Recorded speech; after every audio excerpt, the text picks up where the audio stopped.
Hello, what's up everyone? For today's video, magahimo na sa tagsinigang.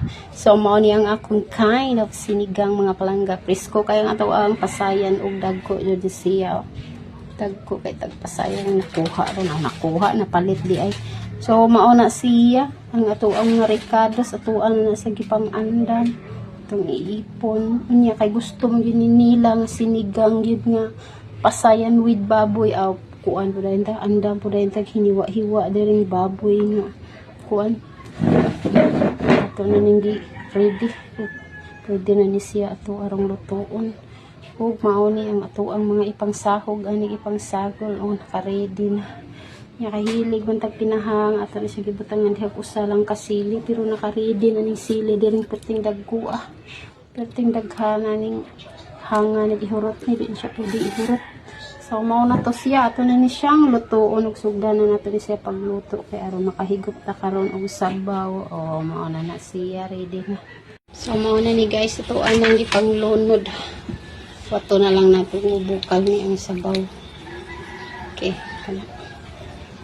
Ano na siya ang pasayan. Okay.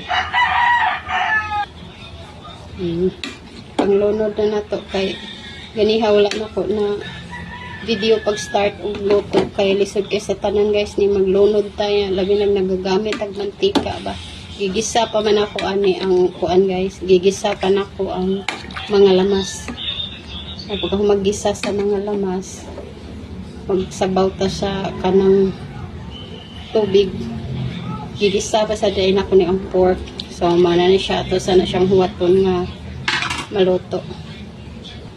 Sa ato sana siyang tabunan parang maluto to ang mga pasayan nga ato ang ginlunod guys. Okay, sure naman ato nga luto na ang karne una nato sa gilunod ni ang ato ang pasayan. Mana siya parang humot kayo ang inyuhang kuan dukdukan itong kanang luya. Sama ni ato asa ni siyang kuwaton nga makabukal ni siyang putro ka ato ni siyang butangan sa sinigang. So, sinigang sa sampalok ang akong gamiton ani guys kay parang medyo mo aslom-aslom siya. So, mao din na siya ang ako ang gibutang ani. Diring kapitan nagsugod na siya bukal-bukal guys. Oh, nagsugod na siya bukal-bukal. Ato na siyang upayon. Ang pagbutang niyo sa sampalok kay depende ra gani siya kung sa imong gusto ka aslomon. So, kung gusto ka og aslo kayo, imo ra po na siya daghan-daghanon. Pero kung gusto ra ka og igo-igo siyang matayam siya sa imong babaaw, imura na siyang gamay-gamayon. So mao ni siya ang resulta sa sinigang sa sampalok ang iyang sabaw medyo mo color gyud. Tungod man na siya sa asim ba. Mao na ni siya guys, sulti na siyang lami ang higop-higopon ron oh. Gusto ka og pinakahang, imura sa siyang punan og sili kay usara man akong gibutang. Kaon ba mo inani guys? So, simple rin yung ato ang sudan pero busog kayo taan meron kay kuan man higop ng tagsabaw. Sarap pa eh. So, wato na lang nato na siya guys og pila ka segundo luto na na siya kay nakabukal naman gyud. So, mao na na siya sugod na paghigop meron.